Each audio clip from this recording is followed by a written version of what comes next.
Эфир нашего телеканала продолжит программа «Актуальное интервью». В студии Иван Лазаренко. Здравствуйте. На реках Якутии вслед за вскрытием рек стартовала навигация 2021 года. Нынешняя навигация началась на 13 дней позднее, чем в прошлом году. Уже под погрузку встал танкер «Капитан Суханов», который доставит в Пелидуй топливо для бункеровки судов пароходства. К круглосуточной работе приступили береговые службы, обеспечивающие радиосвязь с судами. Навигационный период – ответственная пора для специалистов управления эксплуатацией флота, руководит которым Юрий Бадин. И сегодня он гость нашей студии. Юрий Юрьевич, я вас приветствую. Здравствуйте. Здравствуйте. Ну, действительно, навигация началась позже обычного в этом году. Виной всему зима суровая, даже в Иркутской области там до минус 40 доходила. И затяжная весна в верховьях Лены. Но, тем не менее, навигация началась. Расскажите, как это произошло. Да, действительно, навигация началась с 2021 года. Навигация началась в более поздние сроки. Если сравнивать с прошлым годом, то в прошлом году мы 3 мая вышли с пункта Осетрова грузообразующего. Нынче мы вышли 13 мая. После прохождения ледохода теплоходы были поставлены под погрузку нашим топливом и сухогрузными грузами назначением на Витим. Вот, насколько я знаю, в прошлом году пароходство завершило навигацию с положительной финансовой ситуацией. Не повлияет ли как-то вот то, что чуть попозже началась навигация в этом году? Ну, вообще планы на навигацию этого года какие? Так, планируем нынче перевести 1 миллион 500 тысяч тонн в эту навигацию. Конечно, отпечаток 10 или 13 дней отложится. Посмотрим, какая будет осень. Флот был подготовлен. Флот планово расставлен в навигацию, межнавигационный период от 2020-2021 года, специально под те объемы, которые планировалось завести в навигацию. И теплоходы, которые зимовали в Осетрово, в Киринске, в Пелидуе, все отремонтированы, готовы работать и трудиться.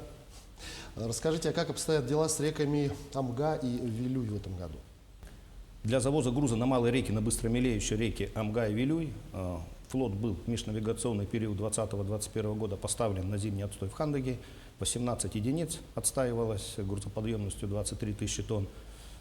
Вот. И после прохождения ледохода начали завозить на реку Амга. После завоза на реку Амга весь флот будет передислоцирован на реку Вилюй. В настоящее время на реке Вилюй вода падает. Если мы раньше заходили крупнотоннажным флотом, с начала навигации глубины были свыше 350, то нынче уже видно, что 220. Марха вышла раньше, тоже катаклизмы природы вносят свои коррективы в нашу работу.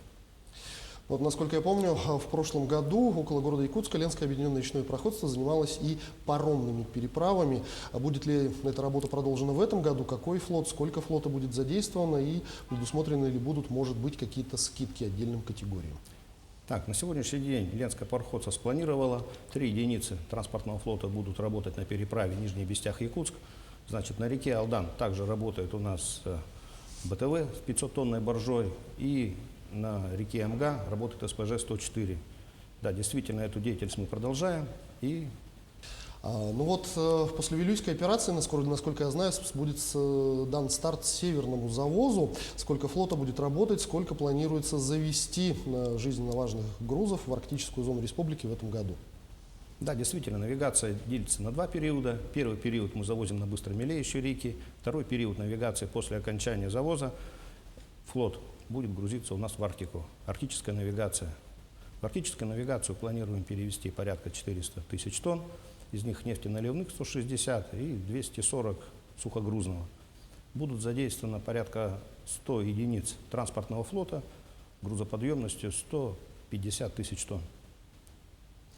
Ну, безусловно, интерес представляют и северные реки. Это Яна, Колыма и Индигирка. Как проходит подготовка флота там и формирование экипажей? Так, на сегодняшний день флот отремонтирован, экипажами на 97% скомплектованы. Поэтому ждем прохождения ледохода и вступаем в арктическую навигацию. Насколько я знаю, в прошлом году пароходство за навигацию не допустило ни одного случая заражения коронавирусной инфекцией COVID-19. По итогам года было отмечено благодарностью именно за вот эту колоссальную, я считаю, работу. Как обстоят дела в текущем году по данному вопросу? Разработаны мероприятия, которые согласованы с Роспотребнадзором. В настоящем деле мы продолжаем эту практику. Да, прошлый год показал, что все, что мы делали, пошло на благо ленскому пароходству. Ну, будем надеяться, что и в этом году минует участь сия ваш коллектив дружный. В завершении беседы расскажите, пожалуйста, о плавсоставе, о курсантах, которые, насколько я знаю, приезжают в пароходство на производственную практику практически со всей страны. С кем сотрудничать, с какими вузами, сколько это студентов, чем они занимаются, на каких рабочих местах, скажем так, трудятся? Да, взаимодействуем. Приезжают студенты, порядка 300 человек, приезжают на практику после 3-4 курса, трудятся у нас навигационный период.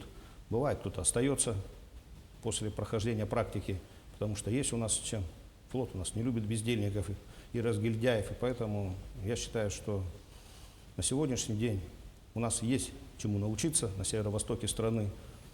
А есть ли какие-то высшие учебные заведения, с которыми налажено, ну, скажем так, взаимодействие наиболее сильно? Ну, насколько я знаю, есть Новосибирский государственный институт водного транспорта, да, филиал которого находится у нас. Новосибирский, Макарова, училище, да.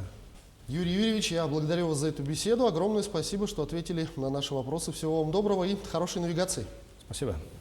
Это была программа «Актуальное интервью». Но грядущей навигации Ленского объединенного речного пароходства мы говорили с нашим гостем. Это начальник управления эксплуатации флота Ленского объединенного речного пароходства Юрий Бадин. Берегите себя. Неважно, получили вы вакцину или нет, обязательно носите маски и соблюдайте социальную дистанцию в общественных местах. До встречи в эфире.